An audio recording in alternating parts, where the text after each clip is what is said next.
Guys, today let's cook chicken and cabbage with curry. This is delicious. Let's get started. So here's my chicken, guys. I'm ready cooking it until it's nicely brown, and I use a little bit of oil. And as usual, guys, I use boneless chicken thighs and I cut them into small pieces. So now let's add our slice of ginger, onions, our black pepper.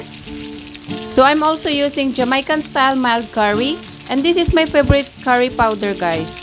So here I'm just using 2 tablespoons of curry.